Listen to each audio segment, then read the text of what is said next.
Pressure কুকারে পেঁপের তরকারি কে কে রান্না করেছেন? যদি রান্না না করে থাকেন তাহলে চটজলদি রান্না করতে প্রেসার কুকারে পেঁপের তরকারি একবার রান্না করে দেখুন।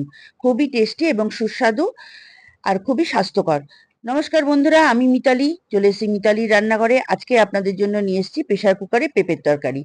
প্রথমে একটা প্রেসার কুকার বসিয়ে দিয়েছি, দিয়ে দিয়েছি 1 টেবিল চামচ সর্ষের তেল, তার মধ্যে দিয়ে দিচ্ছি ফোড়ন, একটা শুকনো লঙ্কা, একটা তেজপাতা আর হাফ চা চামচ জিরে। এবার ডুমো করে কেটে রাখা আলু এবং পেঁপে সেটাও দিয়ে দিয়েছি, একটু নুন আর একটু অল্প করে হলুদ দিয়ে ভালো করে নেড়ে চেড়ে নিচ্ছি।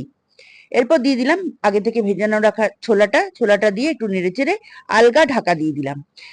মিনিট 2-3 পরে আমি ঢাকনাটা খুলে আবার একটু নেড়ে চেড়ে দেবো। এখন এইরকম অবস্থায় প্রেসার কুকারটা যেখানেই বসানো থাক না কেন তার ফ্লেমটা একদমই স্লোতে রাখতে হবে, নয়তো পোড়া লেগে যাবে। আলু এবং পেঁপে ভাজা হয়ে গেছে, এবার আমি মিশিয়ে দিচ্ছি 2 টেবিল চামচ আদা জিরে বাটা। আদা জিরে বাটা দিয়ে ভালো করে সুন্দর করে নাড়িয়ে কষিয়ে নিচ্ছি। ভালো করে নেড়ে কষানো হয়ে গেলে এর মধ্যে আমি দিয়ে দেবো 2টো কাঁচা লঙ্কা। পেঁপে তরকারিতে বেশি ঝাল দিলে ভালো লাগে না, খার লাগে। এবার দিয়ে দিচ্ছি স্বাদ মতো গুড়। আপনারা ইচ্ছা করলে চিনি ব্যবহার করতে পারেন। আর আমি একটু টেস্ট করে দেখলাম আমার তরকারিতে আরেকটু নুনের প্রয়োজন, তাই হাফ চা চামচের মতো আমি এখানে আরেকটু নুন দিয়ে আবার একটু ভালো করে কষিয়ে নিচ্ছি। এবার আমি দিয়ে দেবো পরিমাণ মতো জল। আপনারা যতটা ঝোল রাখবেন বা কষানো রাখবেন, যেরকম রাখবেন আপনারা সেই পরিমাণে ঝোল দেবেন। এবার দিয়ে দেবো প্রেসার কুকারের ঢাকনা, জোর আঁচ দিয়ে দেবো। জোর আঁচে 2-3টে সিটি পড়লেই তৈরি হয়ে যাবে প্রেসার কুকারে পেঁপের তরকারি।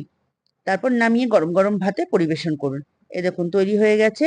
এবার ঢাকনা খুলে 2-3 মিনিট একটু ফুটিয়ে নিলেই তার মধ্যে দিয়ে দিতে হবে একটু ঘি এবং গরম মশলা। এই যে গরম মশলা আর ঘিটা দিয়ে দিলাম, দিয়ে এবার নামিয়ে দিলাম। বন্ধুরা, আমার রেসিপিটা কেমন হয়েছে যদি ভালো লাগে তাহলে অবশ্যই কমেন্ট করে জানাবেন। আর আমার রেসিপি যদি ভালো লাগে তাহলে লাইক শেয়ার কমেন্ট করে দেবেন।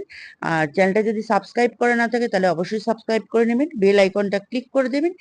আমি যখনই এরকম নতুনত্ব রেসিপি আপলোড করব আপনাদের কাছে চটজলদি পৌঁছে যাবে। পুরো ভিডিও দেখার জন্য অসংখ্য ধন্যবাদ।